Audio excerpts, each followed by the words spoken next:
बारिश की हल्की बूंदें मुंबई की सड़कों पर टपक रही थीं। अंधेरी शाम, चारों तरफ भीगी हुई हवा और लोगों की भीड़ में भागती हुई आर्या। आर्या 23 साल की मासूम लेकिन जिद्दी लड़की, जो अभी अभी कॉलेज से निकली थी और अपने सपनों की तलाश में इस शहर में आई थी। उस दिन उसकी बस छूट गई और बारिश में भीगते हुए वो रिक्शा तलाश रही थी। तभी अचानक एक गाड़ी उसके सामने आकर रुकी। खिड़की का शीशा नीचे हुआ और अंदर से एक गहरी आवाज आई, अगर घर जाना है तो बैठ जाओ, बारिश में ऐसे भटकना ठीक नहीं। आर्या ने पहले अनदेखा किया, पर जब गाड़ी का दरवाजा खुला तो उसने उस शख्स को देखा। लंबा कद, सलीकेदार सूट, आंखों में अजीब सी गहराई, विराज मल्होत्रा, शहर का मशहूर बिजनेसमैन। आर्या हिचकिचाई। मैं अजनबियों पर भरोसा नहीं करती, विराज ने हल्की मुस्कान के साथ कहा। कभी कभी अजनबी ही हमारी कहानी का सबसे खूबसूरत हिस्सा बन जाते हैं। बारिश तेज हो गई और मजबूरी ने आर्या उसकी कार में बैठ गई। कार में सन्नाटा छा गया, खिड़की से गिरती बूंदें और दोनों की चुप्पी, लेकिन दिल की धड़कनों में एक अजीब सा संगीत बज रहा था। विराज ने अचानक पूछा, क्या तुम मुझसे डरती हो? आर्या ने नजरें फेरते हुए कहा, डरती नहीं, बस समझ नहीं पा रही कि आपकी इस अजनबी मदद के पीछे इरादा क्या है। विराज ने बिना कुछ कहे सिर्फ एक मुस्कान दी। लेकिन जब गाड़ी उसके ठिकाने के सामने रुकी और आर्या बाहर निकली, तभी उसे झटका लगा। विराज ने बिना आर्या से पूछे उसके पूरा नाम और पता सही सही बोल दिया। तो आर्या मेहरा, ये है तुम्हारा घर? आर्या वही जम गई, उसकी सांसें रुक सी गई। आपको मेरा नाम और पता कैसे पता? उसने कांपती आवाज में पूछा। विराज ने सिर्फ मुस्कुराकर कहा, कुछ बातें किस्मत बताती है और कुछ राज वक्त खोलता है। गाड़ी स्टार्ट हुई और वो चला गया। आर्या बारिश में खड़ी रह गई, डर और बेचैनी के साथ। उसके दिल में पहली बार किसी अजनबी ने हलचल पैदा की थी, लेकिन साथ ही डर भी। क्या ये इश्क की शुरुआत थी या किसी रहस्य की? उस रात आर्या नींद में भी चैन से नहीं सो पाई। बारिश की बूंदें खिड़की पर तपत रही थी और उसके दिमाग में वही सवाल घूम रहा था, विराज मल्होत्रा को मेरा नाम और पता कैसे पता? सुबह हुई। आर्या अपने ऑफिस इंटरव्यू के लिए तैयार हुई। मुंबई की सबसे बड़ी इवेंट कंपनी ऑरा क्रिएशंस में उसका इंटरव्यू था। वो नर्वस थी पर अंदर से उत्साहित भी। जैसे ही वो ऑफिस पहुंची, सामने रिसेप्शन पर उसी मुस्कान के साथ खड़ा शख्स उसे देखकर बोला, वेलकम मिस आर्या मेहरा। आर्या के कदम ठिठक गए। ये वही था, विराज मल्होत्रा। उसने गहरी सांस ली और सोचा, क्या ये मेरी किस्मत के खेल है या कोई साजिश? इंटरव्यू शुरू हुआ और अजीब बात ये थी कि बाकी मैनेजर्स कुछ ही सवाल पूछकर चुप हो गए। सिर्फ विराज ही लगातार सवाल कर रहा था। आपको इवेंट मैनेजमेंट में क्यों आना है? आपकी सबसे बड़ी कमजोरी क्या है? अगर आपको किसी से प्यार हो जाए तो क्या आप करियर छोड़ देंगी? आर्या चौंकी। भी सवाल इंटरव्यू से ज्यादा निजी थे, लेकिन उसने संयम से जवाब दिया, प्यार और करियर दोनों साथ चल सकते हैं। मैं किसी एक को खोने पर यकीन नहीं करती। विराज ने हल्की मुस्कान दी और कहा, गुड, आपको ये नौकरी मिल गई है, कल से ज्वाइन कर सकती है। आर्या को हैरानी हुई, इतनी आसानी से नौकरी? या ये भी उसकी किसी चाल का हिस्सा है? शाम को जब आर्या घर पहुंची तो दरवाजे पर एक सफेद लिफाफा रखा था। उसने खोला। अंदर सिर्फ एक फोटो थी। फोटो में वही बारिश वाली रात थी जब वो विराज की कार में बैठी थी, लेकिन फोटो में सिर्फ आर्या नजर आ रही थी। विराज का चेहरा किसी ने जानबूझकर काट दिया था। नीचे एक लाइन लिखी थी, इस आदमी से दूर रहना वरना सब खो दोगी। आर्या का दिल जोर से धड़कने लगा। आखिर ये खेल क्या है? विराज मेरी मदद कर रहा है या मुझे किसी खतरनाक जाल में फंसा रहा है? आर्या उस रहस्यमयी फोटो को देखती रही, चेहरा काटी हुई तस्वीर और नीचे लिखा हुआ डरावना संदेश। उसका पूरा शरीर कांप रहा था। वो तुरंत अपनी रूममेट रिया के पास भागी और सब दिखाया। रिया ने कहा, आर्या, ये अजीब नहीं है कि जिस शख्स ने कल तुम्हें कार में बिठाया, आज वही तुम्हारे ऑफिस में मालिक निकला, और अब ये धमकी भी उसी से जुड़ी है? आर्या चुप हो गई। उसके मन में एक ही सवाल था, क्या विराज वाकई मेरी मदद कर रहा है या मुझे किसी खतरनाक खेल में फंसा रहा है? अगले दिन ऑफिस में विराज से सामना हुआ। वो हमेशा की तरह मुस्कुराता रहा, जैसे कुछ हुआ ही न हो। लेकिन आर्या की नजरें अब उसे टटोल रही थी। लंच ब्रेक में विराज खुद उसके पास आया और बोला, आर्या, क्या तुम्हें भी ऐसा लगता है कि हम पहले कहीं मिले हैं? ये सुनते ही आर्या सन्न रह गई। वो सवाल पूछना चाहती थी, आपको मेरा नाम पता कैसे पता? लेकिन उससे पहले ही विराज ने कहा, तुम सोच रही होगी कि मैं तुम्हें इतना क्यों जानता हूं। सच ये है कि मैं तुम्हें सालों से जानता हूं। आर्या की धड़कनें तेज हो गई। लेकिन मैंने तो आपको कभी नहीं देखा। विराज ने गहरी सांस ली और बोला, क्योंकि ये कहानी आज से नहीं 10 साल पहले शुरू हुई थी। आर्या हैरान थी। 10 साल पहले? तब तो वो सिर्फ 13 साल की थी। विराज ने धीरे से कहा, तुम्हें याद है शिमला की वो बर्फीली रात जब तुम्हारे पापा का हादसा हुआ था? आर्या की आंखों में आंसू आ गए। उसके पिता की मौत एक कार एक्सीडेंट में हुई थी, लेकिन उस हादसे की पूरी सच्चाई किसी को पता नहीं थी। विराज ने कहा, उस रात मैं भी वही था।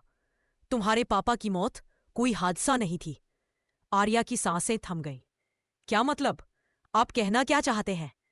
विराज ने उसकी आंखों में देखते हुए कहा, तुम्हारे पापा की मौत एक कत्ल थी और मुझे पता है कातिल कौन है। आर्या की आंखें फैल गईं। उसका पूरा शरीर सन्न हो गया। कत्ल? मेरे पापा का? विराज की आवाज बेहद धीमी और गंभीर थी। हाँ आर्या, तुम्हारे पापा को मारा गया था और वो हादसा नहीं था बल्कि एक साजिश थी। आर्या के होंठ कांपने लगे। लेकिन ये सब आपको कैसे पता? और कातिल कौन है? विराज कुछ पल चुप रहा। उसकी आंखों में अजीब सा दर्द और गुस्सा साफ दिख रहा था। फिर उसने धीमे स्वर में कहा, कातिल का नाम है अजय मेहरा। आर्या चीख पड़ी, क्या? ये नाम? ये तो मेरे चाचा का है। विराज ने गंभीरता से सिर हिलाया। हाँ, तुम्हारे पापा के अपने ही छोटे भाई ने ये खेल रचा था और मैंने अपनी आंखों से सब देखा था। आर्या की आंखों से आंसू बह निकले। उसका मन विश्वास करने को तैयार ही नहीं था। चाचा, जिन्हें मैंने हमेशा अपना सहारा समझा, वही पापा के कातिल? उसने कांपती आवाज में पूछा। तो आपने ये सब इतने सालों तक क्यों छुपाया? विराज की नजरें झुक गईं, क्योंकि उस हादसे की रात मैंने सब देखा जरूर था, लेकिन मेरे पास सबूत नहीं था। और अगर मैंने कुछ कहा होता तो तुम्हें और तुम्हारी मां को भी खतरा हो सकता था। आर्या गुस्से और दर्द से कांप रही थी। तो अब क्यों बता रहे हैं? 10 साल बाद क्या आप चाहते हैं कि मैं आप पर भरोसा कर लूं? विराज उसके करीब आकर धीमे स्वर में बोला, क्योंकि अब मेरे पास सबूत है। आर्या चौंकी। सबूत? विराज ने अपने मोबाइल से एक ऑडियो रिकॉर्डिंग सुनाई। उसमें किसी आदमी की आवाज थी। अगर उस रात मैंने भाई की कार की ब्रेक न काटी होती तो आज उसकी कंपनी मेरी न होती। ये सुनते ही आर्या का दिल डूब गया। ये आवाज उसके चाचा अजय मेहरा की थी। आर्या की आंखों से आंसू रुक ही नहीं रहे थे। उसका पूरा बचपन, उसकी मासूमियत, सब एक झटके ने बिखर गया। लेकिन तभी ऑफिस के दरवाजे के बाहर किसी की परछाई खड़ी दिखी, जैसे कोई उनकी बातें सुन रहा हो। विराज ने तुरंत खिड़की की ओर देखा, लेकिन वो परछाई गायब हो चुकी थी। वो धीमे स्वर में बोला, आर्या, हमें बहुत संभल कर चलना होगा, क्योंकि अब वो जान चुका है कि हमें उसकी सच्चाई पता चल गई है। विराज के चेहरे पर गहरी चिंता थी। उसने खिड़की से बाहर झांका, मगर परछाई गायब हो चुकी थी। उसका दिल साफ कह रहा था कि कोई उनकी हर हरकत पर नजर रख रहा है। आर्या कांपती आवाज में बोली, वो कौन था? क्या मेरे चाचा को हमारी बात पता चल गई? विराज ने इसकी आंखों में देखते हुए कहा, हाँ आर्या, और अगर उसे जरा भी शक हो गया है तो यकीन मानो अब हम दोनों उसकी हिट लिस्ट पर हैं। उस रात आर्या बेहद बेचैन थी। नींद आने से पहले ही उसका मोबाइल वाइब्रेट हुआ। मैसेज स्क्रीन पर उभरा, सच की तलाश छोड़ दो वरना अगली लाश तुम्हारी होगी। आर्या की सांसें थम गईं। उसका पूरा शरीर कांपने लगा। वो भागकर विराज को कॉल करती है। देखिए, मुझे धमकी मिली है। विराज ने शांत स्वर में कहा, डरना मत, यही तो वो चाहता है। अब हमें और मजबूत होना होगा। अगले दिन ऑफिस में सब सामान्य लग रहा था, लेकिन दोपहर को अचानक बिल्डिंग के बाहर हड़कंप मच गया। एक कार की ब्रेक फेल हो गई थी और वो सीधे आर्या की तरफ बढ़ रही थी। आर्या के कदम जड़ हो गए। वो चीख भी नहीं पाई, लेकिन अगले ही पल विराज दौड़कर आया और उसे जोर से खींच लिया। कार कुछ इंच की दूरी से उन्हें छूती हुई निकल रही और जोरदार धमाके के साथ दीवार से टकरा गई। लोग भागकर वहां इकट्ठा हो गए। आर्या विराज की बाहों में थी, उसका दिल जोरों से धड़क रहा था। उसकी आंखों से आंसू निकल पड़े। ये हादसा नहीं था, ये मेरे लिए था, है ना? विराज ने उसका हाथ कसकर पकड़ा और कहा, हाँ आर्या, ये पहला बार था और यकीन मानो ये आखिरी नहीं होगा। आर्या कांप रही थी, पर विराज की बाहों में उसे पहली बार एक अजीब सी सुरक्षा का एहसास हुआ। उसके दिल में डर के साथ साथ एक और एहसास जाग रहा था, शायद प्यार का। लेकिन दोनों जानते थे ये प्यार आसान नहीं होगा, क्योंकि इसके रास्ते में खड़ा था एक खूंखार कातिल। कार वाला हादसा आर्या के दिमाग में गूंजता ही जा रहा था। वो समझ चुकी थी कि उसके चाचा अब किसी भी हद तक जा सकते हैं, लेकिन अब डरने का वक्त नहीं था। उसे अपने पापा के लिए इंसाफ चाहिए था। विराज ने उसी रात आर्या से कहा, आर्या, हमें सिर्फ एक रिकॉर्डिंग से काम नहीं चलेगा, हमें पुख्ता सबूत चाहिए। आर्या ने कांपती आवाज में कहा, लेकिन हम वो सबूत ढूंढेंगे कहाँ? मेरे चाचा इतने चालाक हैं कि उन्होंने हर निशानी मिटा दी होगी। विराज ने उसकी आंखों में देखते हुए कहा, हर जुर्म कोई न कोई निशान छोड़ता है, और मैंने सुना है कि तुम्हारे चाचा के पुराने फार्म हाउस में अभी भी कुछ ऐसे दस्तावेज छुपे हैं जिनसे सब राज खुल सकते हैं। आर्या हिचकिचाई। वो जगह उसके बचपन की यादों से जुड़ी थी, लेकिन वहां कदम रखना मतलब आग से खेलना था। फिर भी उसने हिम्मत जुटाई और कहा, ठीक है, मैं आपके साथ चलूंगी। अगली रात शहर से दूर सुनसान इलाके में बना अजय मेहरा का पुराना फार्म हाउस। चारों तरफ अंधेरा, टूटी हुई खिड़कियां और हवा में अजीब सी सरसराहट। आर्या का दिल जोर जोर से धड़क रहा था। उसने विराज का हाथ कसकर पकड़ लिया। विराज ने धीरे से कहा, डरना मत, मैं हूं तुम्हारे साथ। दोनों अंदर दाखिल हुए। दीवारों पर जाले, फर्श पर धूल और कोनों में टूटी हुई पुरानी फाइलें। वो दोनों कमरे पर कमरे तलाश करने लगे। काफी देर बाद विराज ने एक अलमारी खोली। उसके पीछे से एक गुप्त लॉकर मिला। लॉकर पर ताला लगा था। आर्या बोली, ये लॉक कैसे खुलेगा? विराज ने जेब से एक छोटा टूल निकाला और कुछ ही मिनटों में ताला खोल दिया। अंदर कुछ फाइलें और एक पुराना पेन ड्राइव था। जैसे ही विराज ने पेन ड्राइव उठाया, अचानक बाहर से कदमों की आहट सुनाई दी। भारी भारी जूतों की आवाज। आर्या का चेहरा सफेद पड़ गया। वो यहां कैसे? दरवाजे की परछाई से साफ था, कोई उन्हें पहले से ट्रैक कर रहा था। विराज ने फाइलें जेब में डाली और फुसफुसाया, आर्या, भागना होगा अभी। दरवाजा जोर से खुला और सामने खड़ा था अजय मेहरा। उसकी आंखों में गुस्सा और शक साफ जल रहा था। उसने ठंडी हंसी के साथ कहा, तो मेरे अपने घर में चोरी, और वो भी तुम दोनों? आर्या कांपती आवाज में बोली, चाचा, हमें सच पता है, आपने ही पापा की हत्या की थी। अजय का चेहरा एक पल के लिए सख्त हो गया, लेकिन फिर वो हंसा। पगली, बच्चे जितना देख पाते हैं उतना ही सच मान लेते हैं। तुम्हें क्या लगता है तुम दोनों मुझे बेनकाब कर दोगे? पुलिस, अदालत, सब मेरी जेब में है। विराज ने आगे बढ़कर कहा, इस बार नहीं अजय मेहरा, इस बार सच सबके सामने आएगा। अजय ने आंखें सिकोड़ते हुए कहा, तो फिर तुम्हें जिंदा रहने का हक नहीं है। उसने अपनी जैकेट से रिवॉल्वर निकाली। आर्या की सांसें रुक गई। विराज ने तुरंत उसका हाथ पकड़कर उसे पीछे खींचा। दोनों पिछली खिड़की से भागे और अंधेरे जंगल की ओर दौड़ पड़े। अजय की गूंजती आवाज रात को चीर रही थी, भागो जितना भाग सकते हो, पर बच नहीं पाओगे। गोली की आवाज गूंजी। पेड़ों की टहनियां टूटती रही। आर्या का दिल धड़क रहा था। क्या ये हमारी आखिरी रात है? विराज उसे तेजी से खींचता हुआ आगे बढ़ रहा था। अचानक वो दोनों एक पुरानी लकड़ी की झोपड़ी तक पहुंचे और अंदर छुप गए। आर्या हाफते हुए बोली, वो हमें मार देगा अगर उसने पकड़ लिया तो। विराज ने उसका चेहरा थामकर धीरे से कहा, जब तक मैं जिंदा हूं तुम्हें कुछ नहीं होगा। मैं कसम खाता हूं। आर्या की आंखों में डर और आंसू थे, लेकिन उसी पल उसके दिल में पहली बार प्यार की एक गहरी लहर उठी। उसने विराज का हाथ कसकर पकड़ लिया। बाहर अजय की आवाज गूंजी, आर्या छुप सकती हो, मगर हमेशा नहीं। अगली सुबह तुम्हारा और इस विराज का नामो निशान मिटा दूंगा। अजय के कदमों की आहट धीरे धीरे दूर चली गई, लेकिन आर्या और विराज जानते थे ये सन्नाटा सिर्फ तूफान से पहले की खामोशी है। रात धीरे धीरे बीत रही थी।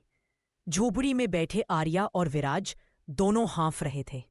आर्या ने धीरे से फुसफुसाया, अगर चाचा को पता चल गया कि सबूत हमारे पास है तो वो हमें कभी जिंदा नहीं छोड़ेगा। विराज ने उसकी आंखों में देखा और दृढ़ स्वर में कहा, इसीलिए हमें सुबह होने का इंतजार नहीं करना। अभी इसी वक्त शहर वापस जाना होगा। दोनों ने सावधानी से फाइलें और पेन ड्राइव संभाली और जंगल के रास्ते शहर की ओर निकल पड़े। चांदनी कम थी, लेकिन हवा में बेचैनी घुली हुई थी। कुछ ही देर बाद आर्या ने दूर पेड़ों के बीच हल्की रोशनी देखी। वो रुक गई और कांपते हुए बोली, वो देखो, वहां कोई है। विराज ने गौर से देखा। वहां अजय के आदमी टॉर्च लिए गश्त कर रहे थे। स्पष्ट था, उनकी हर राह पर नजर रखी जा रही थी। विराज ने धीरे से आर्या का हाथ पकड़ा। चुप रहो, अगर हमने एक भी गलत कदम रखा तो सब खत्म हो जाएगा। दोनों घने पेड़ों के बीच झुककर चलने लगे। आर्या का दिल इतनी जोर से धड़क रहा था कि उसे लगा कहीं उसकी धड़कन की आवाज अजय के आदमियों को सुनाई न दे जाए। अचानक किसी के पैर के नीचे सूखी टहनी चरमराई आवाज जंगल में गूंज गई। अजय के आदमी चिल्लाए, कौन है वहां? पकड़ो उन्हें। गोली की आवाज गूंजी। आर्या चीख पड़ी और विराज ने तुरंत उसे खींचकर नीचे गिरा लिया। गोली उसके सिर के बेहद करीब से गुजरी थी। वो दोनों किसी तरह भागते हुए सड़क तक पहुंचे जहां एक पुरानी जीप खड़ी थी। विराज ने इंजन स्टार्ट किया और जीप तेजी से आगे बढ़ी, लेकिन तभी सामने रोड पर पहले से ही एक ट्रक खड़ा था जिसके पीछे अजय खुद खड़ा था। उसके चेहरे पर शैतानी मुस्कान थी। अजय ने हाथ उठाकर चिल्लाया, खेल खत्म आर्या, अब तुम दोनों मेरी गिरफ्त से बाहर नहीं जा सकते। जीप ब्रेक की तेज आवाज के साथ रुकी। आर्या और विराज बीच सड़क पर फंस चुके थे। आगे मौत, पीछे शिकारी। जीप सड़क के बीचों बीच रुकी थी। सामने खड़ा ट्रक और उसके पीछे अजय मेहरा की शैतानी मुस्कान।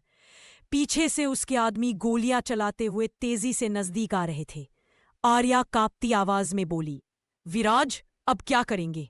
हम फंस चुके हैं। विराज ने स्टीयरिंग कसकर पकड़ा और आंखों में जिद के साथ कहा, जब तक सांस है मैं तुम्हें कुछ नहीं होने दूंगा। अगले ही पल उसने जीप को अचानक मोड़ा और सड़क किनारे की खाई में कूदा दिया। जीप टेढ़ी मेढ़ी जमीन पर उछलती हुई नीचे उतरी और धूल का गुबार उठ गया।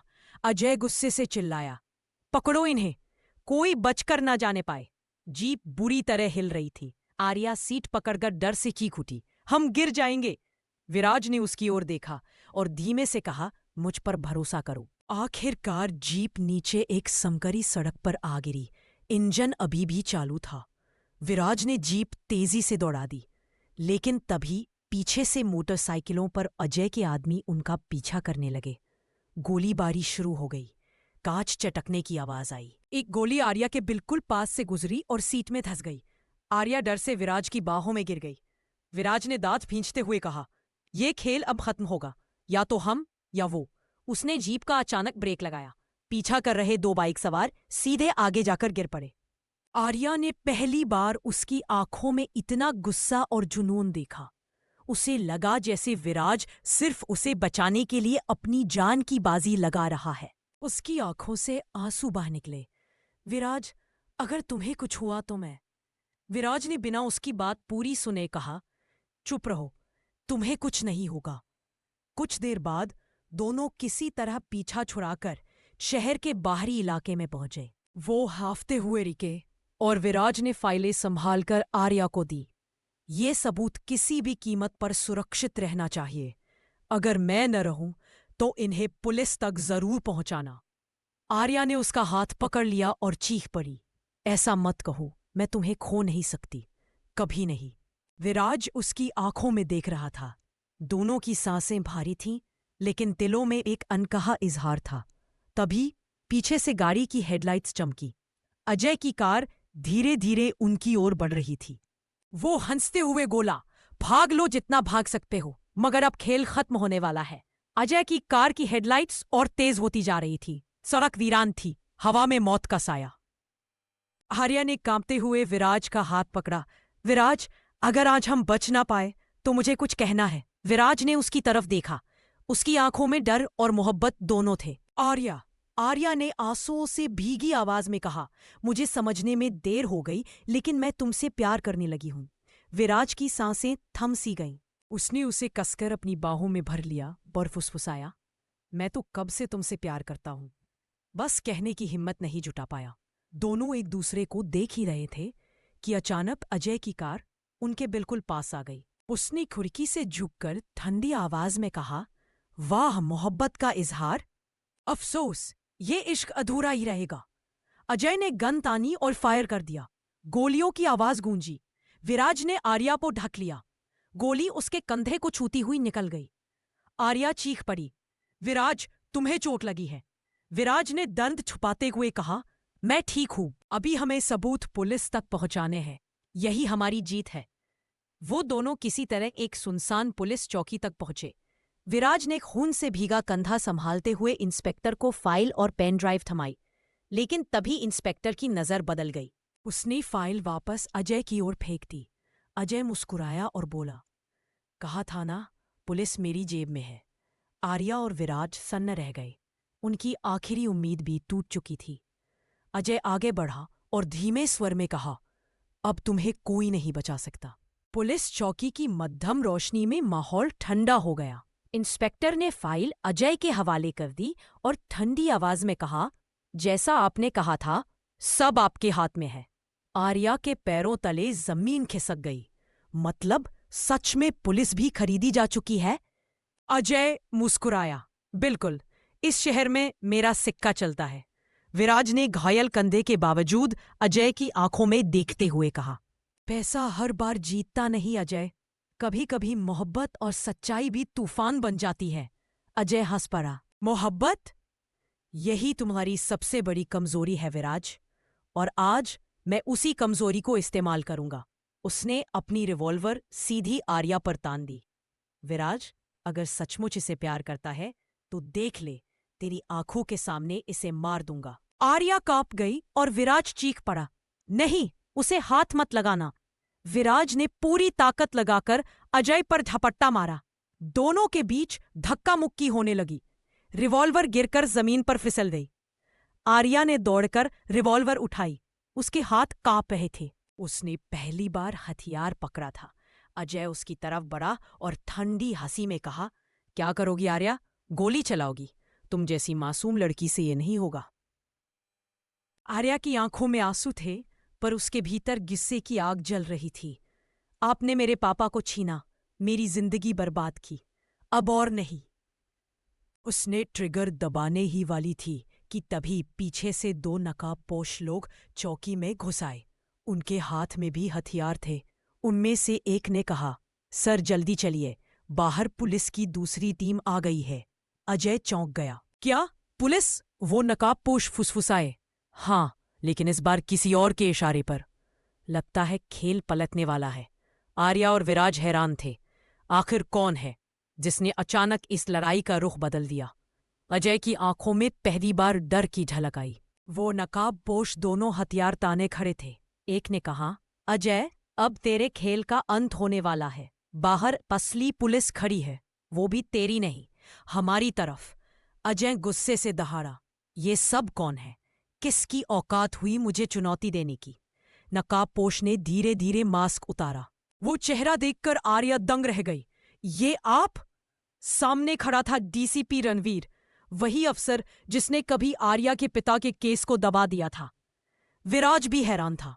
पर आपने ही तो आर्या के पापा का सच छुपाया था। रणवीर की आंखों में अपराध बोध था।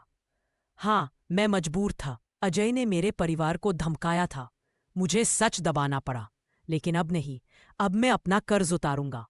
अजय ठट्ठाकर हंसा, बहुत देर कर दी रणवीर, तेरे जैसे लोग मेरी जेब में रहते हैं। तू मुझे नहीं रोक सकता। रणवीर ने इशारा किया।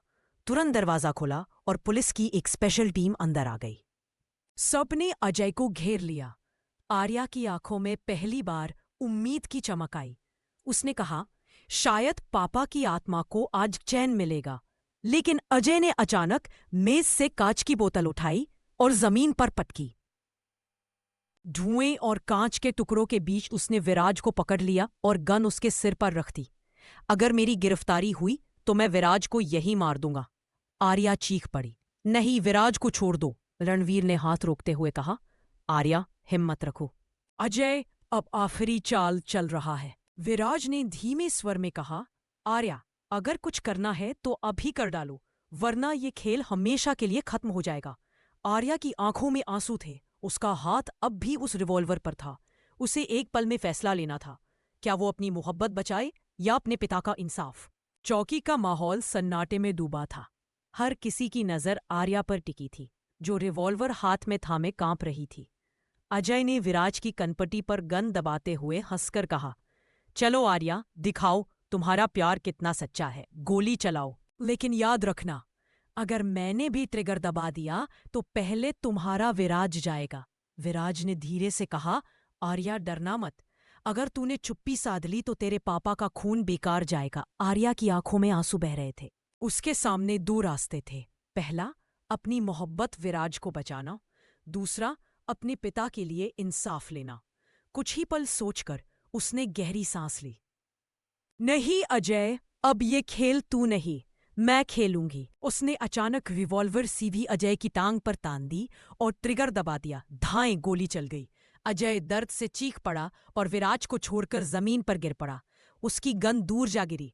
रणवीर और उसकी टीम ने तुरंत अजय को काबू में ले लिया। पूरा चौकी हिल उठा। अजय मेहरा, आप गिरफ्तार हैं। आर्या वहीं जमीन पर बैठ गई, हाथ कांप रहे थे। विराज उसके पास आया, उसके आंसू पोंछते हुए बोला, आर्या, तूने कर दिखाया। आर्या ने उसके सीने से लगकर कहा, नहीं विराज, मैंने बस अपने पापा को इंसाफ दिलाने की कोशिश की। रणवीर ने पास आकर गंभीर स्वर में कहा, आर्या, तुम्हारे पिता निर्दोष थे। अजय ने ही साजिश रची थी और आज उसका सच सबके सामने है। आर्या की आंखों में संतोष था, पर दिल के अंदर अब भी एक सवाल गूंज रहा था। क्या सचमुच ये अंत है, या अजय के पास अभी भी कोई आखिरी चाल बाकी है? अजय हथकड़ी में जकड़ा हुआ था, मगर उसकी आंखों में अब भी हार मानने जैसी कोई झलक नहीं थी। वो दर्द से कराहते हुए भी मुस्कुरा रहा था। रणवीर ने गुस्से में कहा, तेरे खेल का अंत हो चुका है अजय। अब तू हमेशा के लिए सलाखों के पीछे सड़ेगा। अजय ने धीरे धीरे गर्दन उठाई और ठहाका लगाया। अभी खेल खत्म नहीं हुआ रणवीर। असली चाल तो मैंने बहुत पहले चली थी। सबकी नजरें उस पर टिक गईं।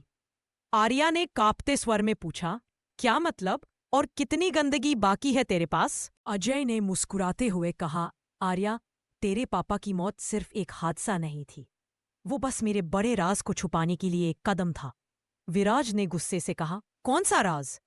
अजय ने रणवीर की ओर देखा और बोला, रणवीर, क्यों ना तू ही बता दे, वरना ये मासूम लोग सुनकर हिल जाएंगे। रणवीर की आंखों में बेचैनी झलकने लगी। आर्या चौंककर बोली, सर, आप कुछ छुपा रहे हैं? रणवीर ने चुप्पी साध ली, जैसे उसकी जुबान किसी अदृश्य गर से बंधी हो। अजय ठठाकर हंसा, सच ये है कि तेरे पापा की मौत के पीछे सिर्फ मैं नहीं था, रणवीर भी उसमें बराबर का हिस्सा था। चौकी में सन्नाटा छा गया। आर्या का दिल धड़कना भूल गया।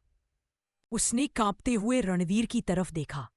यह सच नहीं हो सकता, बताइए, ये झूठ बोल रहा है ना? रणवीर की आंखें झुक गईं।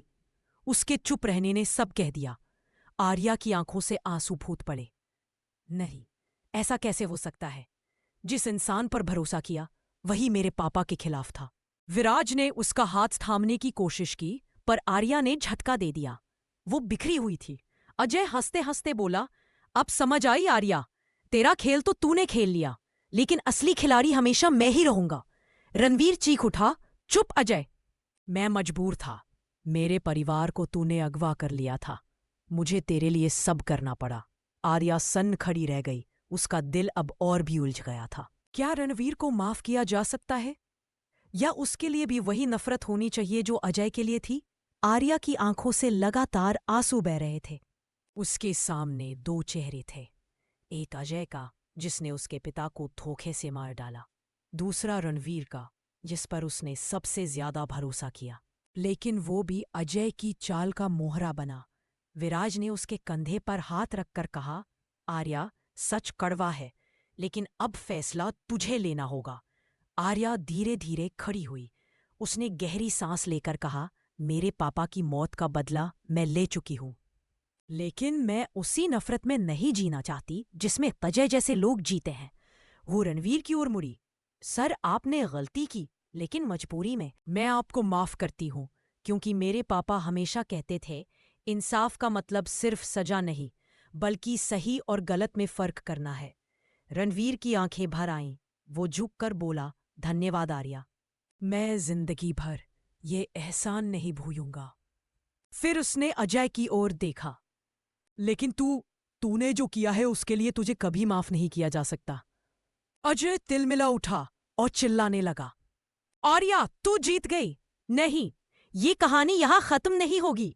तभी बाहर से सायरन की आवाज आई। पुलिस की गाड़ियां आ पहुंची और अजय को कड़ी सुरक्षा में ले जाया गया। आर्या ने आसमान की ओर देखा और धीरे से फुसफुसाई, पापा, आपका इंसाफ पूरा हुआ। अब मैं चैन से जी सकती हूं। विराज उसके पास आया और उसके हाथ पकड़कर बोला, अब तेरी हर आंसू की जगह सिर्फ मुस्कान होगी आर्या, मैं वादा करता हूं। आर्या मुस्कुराई, पर उसकी आंखों में पहली बार सुकून था। हवाओं में जैसे उसके पापा की आत्मा की दुआएं तैर रही थी। दी एंड।